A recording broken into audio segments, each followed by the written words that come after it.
Pride and Prejudice by Jane Austen. Chapter 40. Elizabeth's impatience to acquaint Jane with what had happened could no longer be overcome, and at length, resolving to suppress every particular in which her sister was concerned, and preparing her to be surprised, she related to her the next morning the chief of the scene between Mr. Darcy and herself.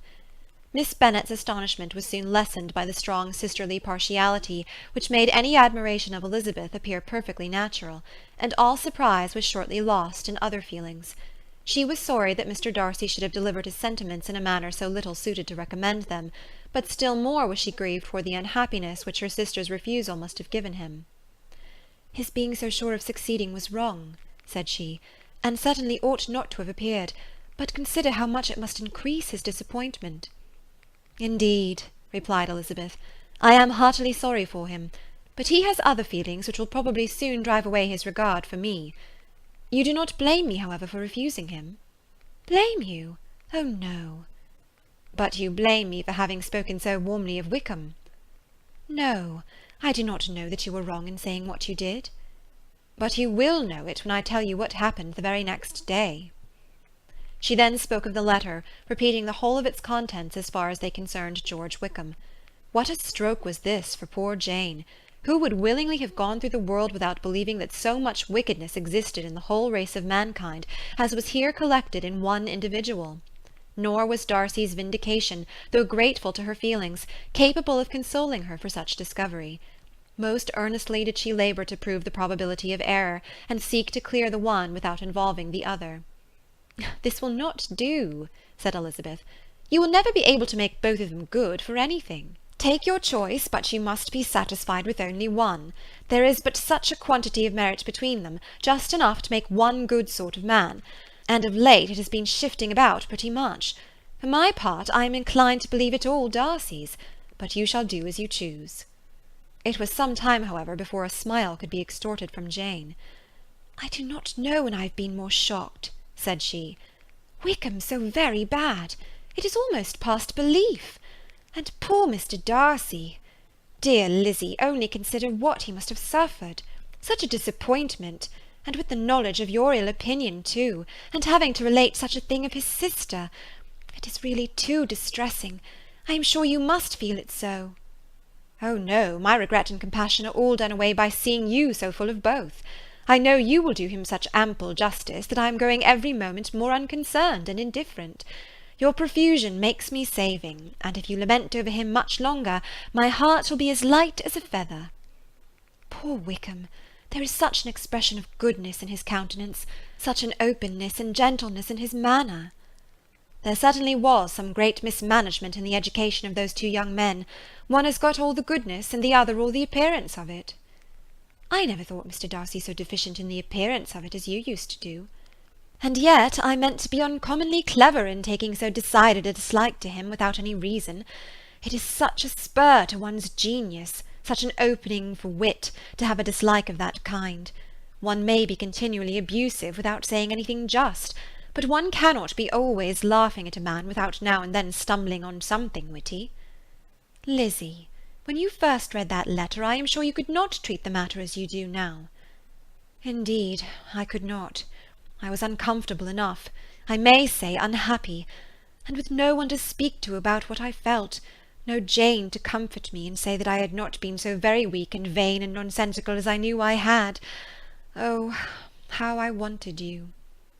How unfortunate that you should have used so very strong expressions in speaking of Wickham to Mr. Darcy, for now they do appear so wholly undeserved." "Certainly.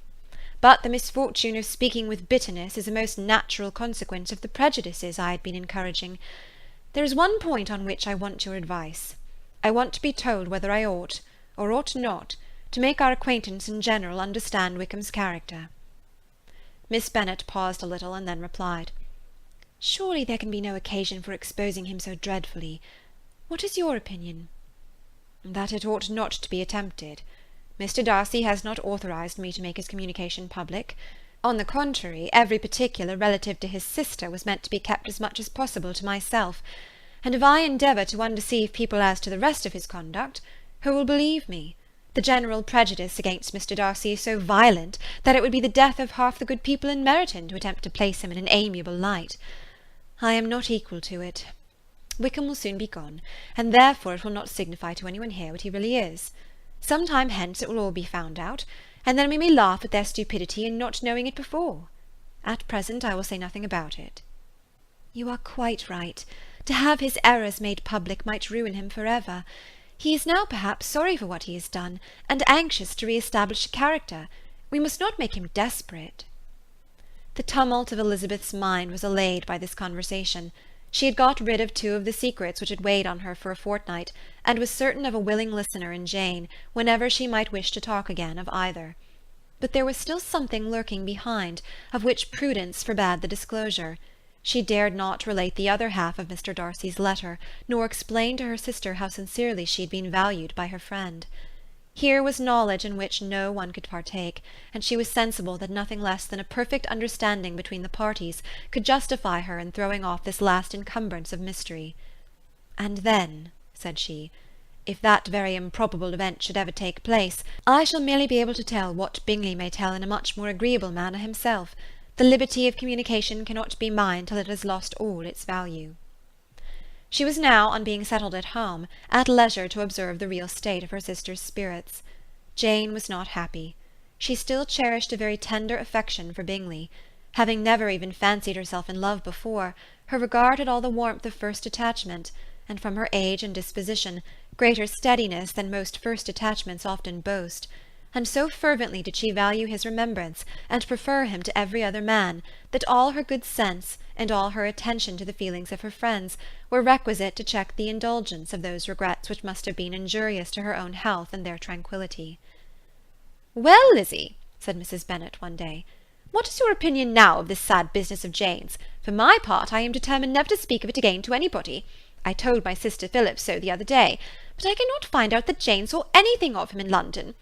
Well, he is a very undeserving young man, and I do not suppose there's the least chance in the world of her ever getting him now. There is no talk of him coming to Netherfield again in the summer, and I have inquired of everybody, too, who is likely to know." "I do not believe he will ever live at Netherfield any more." "Oh, well, it is just as he chooses. Nobody wants him to come. Though I shall always say he used my daughter extremely ill, and if I was her I would not have put up with it. Well, my comfort is, I am sure Jane will die of a broken heart, and then he will be sorry for what he has done." But Elizabeth could not receive comfort from any such expectation, and she made no answer. "Well, Lizzie," continued her mother soon afterwards, "so the Collinses live very comfortable, do they? Well, well, I only hope it will last. And what sort of table do they keep? Charlotte is an excellent manager, I dare say. If she is half as sharp as her mother, she is saving enough. There is nothing extravagant in their housekeeping, I dare say." "No, nothing at all." "A great deal of good management, depend upon it. Yes, yes, they will take care not to outrun their income. They will never be distressed for money. Well, much good may it do them. And so, I suppose, they often talk of having Longbourn when your father is dead. They look upon it quite as their own, I dare say, whenever that happens." "It was a subject which they could not mention before me." "No, it would have been strange if they had, but I make no doubt they often talk of it between themselves. Well, if they can be easy with an estate that is not lawfully their own, so much the better. I should be ashamed of having one that was only entailed on me." End of chapter 40.